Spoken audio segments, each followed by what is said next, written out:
Hi, my name is Damz, and today I wanted to talk about Dread Dawn, an upcoming zombie survival game that I'm super excited about. Now, Dread Dawn has been making big waves, gaining a lot of interest since the start of last year, and the developers Kayop, not entirely sure how you pronounce that, my apologies, actually released a demo of this during February's Steam's Next Fest.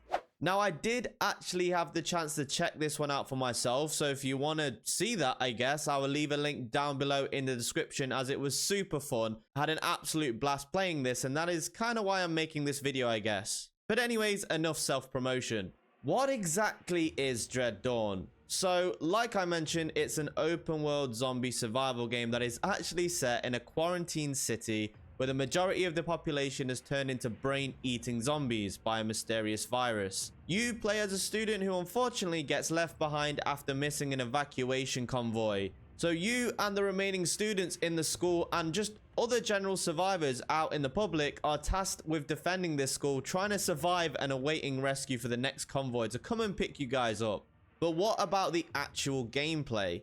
As this is an open world survival game, there are many locations you'll be able to explore and loot to be able to gather resources and weapons. Such, of course, as schools or colleges. Well, I guess universities, if you're from the UK like me, it always feels weird calling them colleges.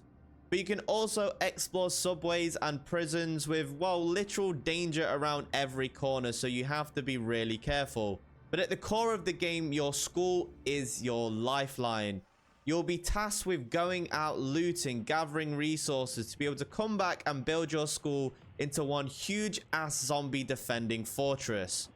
Of course, this means you will be allowed to build fortifications and craft walls and traps, etc., so the zombie horde doesn't get in and eat everyone. But not only that, of course, you and the other survivors have to live there on a day-to-day basis, so you're going to have to craft food and water sources like farms. So if you wanted to play a zombie Stardew Valley, well, then there you go, I guess. You can also gather animals and hunt and make an animal pen. So yeah, there's a lot more to this than just fighting bloody zombies. In terms of the gameplay loop itself, the longer you survive, the bigger your school fortress becomes, the bigger the zombie horde threat gets.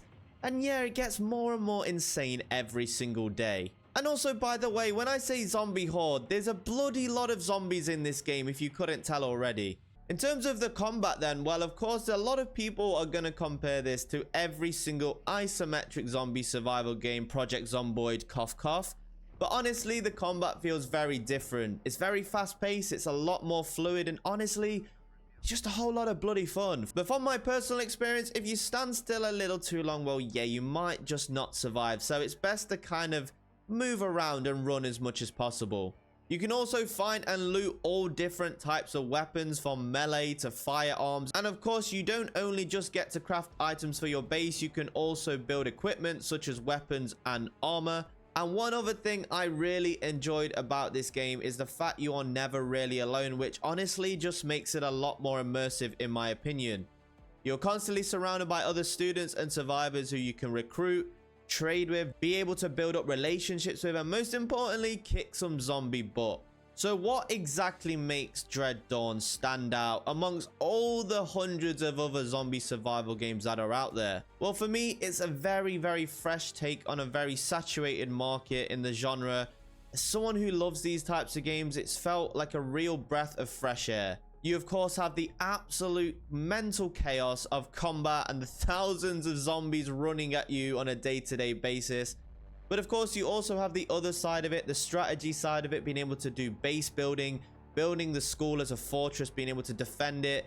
Obviously, having to loot and maneuver around all of these zombies, because guess what? You cannot fight them all on your own. Dread Dawn also does have story elements with it. You are playing as a named character, and you will also meet other characters whilst you'll play the game who you will get attached to, believe me. And as a person who loves single player RPGs, I honestly thought this was really cool.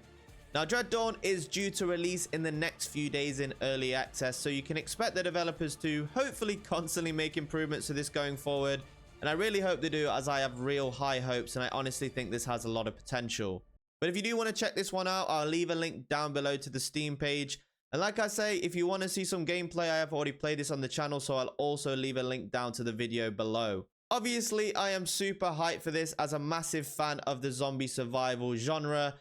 I do plan on doing a lot of content on this game on the channel, so do all the fun YouTube stuff like this first and foremost to beat the algorithm and push it out to more people, but also subscribe to stay up to date for zombie survival content. Let me know in the comment section down below what you think of Dread Dawn. Did you manage to try it out in early access? Are you going to be getting this for yourself? Or are you going to wait and see some gameplay and kind of make a decision from there? From the initial demo that I did play all those many months ago, I do have a good feeling about this. But then again, everyone who is a fan of this genre kind of gets super excited for every zombie game ever. And we do kind of get let down, let's be honest. So fingers crossed this one is a hit. And I do appreciate you all for watching as usual. And I'll catch you in the next one.